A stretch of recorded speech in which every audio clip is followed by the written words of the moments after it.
So, what is your budget for this project? And you have just set yourself up for haggling, pushback on price, and potentially even losing the deal. Welcome to the Sales for Nice People podcast. This is Martin Steller. I help nice people sell more.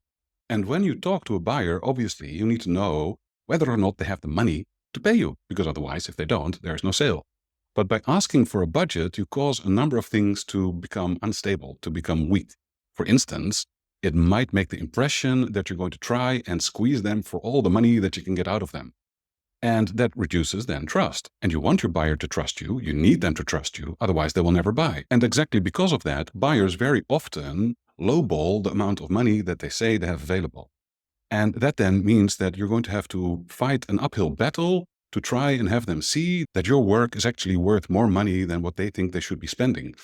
Very often, buyers don't really have a real good idea of how much their project should cost. And so you then have to go and try and reason with them and have them see, in order for you to ultimately get paid what your work is worth.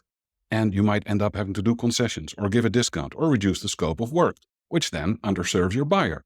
So here's a different way to handle the money conversation and the topic of budget. First, very early on in the sales conversation with your buyer, try to get a general idea of what it is that they're looking for, what all should go into the program, the package, the project that you will ultimately do for it.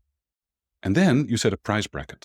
So you spend 10 minutes, 15 minutes talking to your buyer and getting a general picture. And if you're a website builder, then for example, it might be, right, so before we go into any of the details, you're looking for a high conversion website with e-commerce, and you want a members area as well.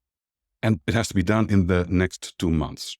Right. So for a project of that size, at that time frame, we're probably looking at between 15,000 and 40,000, 45,000. We're probably not going to reach that much, but this is the kind of bracket that we should be thinking in. Is that going to be a problem? Now, you've suddenly achieved a number of really important things. You've set the stage, you've given a context, you've positioned yourself as a leader in the whole process of the sales conversation, and you've asked your buyer if it is okay. So you've asked them for their own permission, and you've given them the right to veto and say, well, no, that's too much.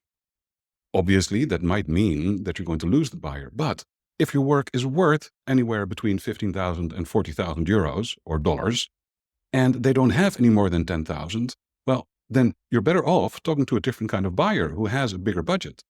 So when you have that sales conversation with buyers, don't ask for a budget, but figure out the overall general picture of what they need and give them a price bracket. That's how you avoid getting pushback on pricing. And that is how you can frame the entire price conversation, the money conversation, in the context of what your work is actually worth. This is Sales for Nice People. Tune in again tomorrow.